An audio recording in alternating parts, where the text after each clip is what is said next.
I hope that you're able to enjoy these last hours of Hanukkah and that you're coping well with the snowstorm that we just had.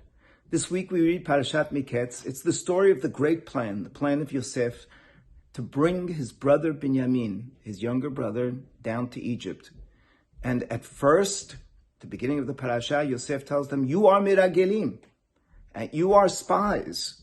And on the basis of that, Yosef insists that they have to be locked up in prison and send one brother back in order to bring Binyamin. That plan was apparently rejected by the brothers, and they end up in jail. And 3 days later, after they're in jail, Yosef decided that he wanted to tell his brother of a new plan. All of the brothers, except for one, for Shimon, would be able to go back to Yaakov, back to Eretz Canaan. One, Shimon, would have to stay. And they agreed with the plan, and of course the rest develops over the next few perakim, over the next few chapters, until finally Binyamin comes down to Egypt. But why did Yosef change his mind? Why did it take 3 days in order for Yosef to change his mind and change the plan? One suggestion is that Yosef was listening carefully over those 3 days to find out whether in fact they had been remorseful, whether they regretted having sold him to Egypt. And he listened, and there was no remorse, no regret, at least no stated regret for having done that. So Yosef decided that he had to change course.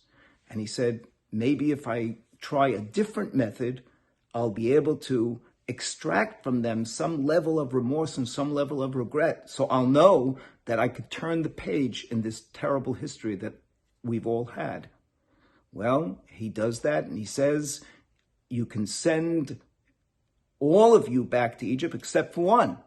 And instantly afterwards, they say, we are being punished for the sin that we did many years ago of selling Yosef to Egypt. Yosef, therefore, wanted to get to this point.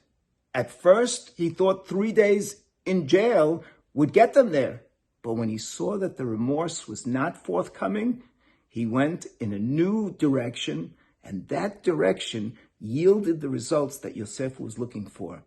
The brothers had started on the road to Teshuvah. The remorse, the regret for having done what they did years ago was now in Yosef's mind. It was on the record, so to speak, and Yosef knew that this was the beginning of what could be the reunion between him and his brother, and ultimately the reunion between Yosef and Yaakov, and the whole families coming back together again.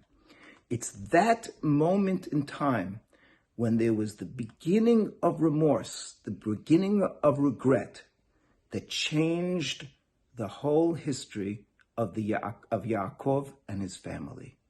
Shabbat Shalom.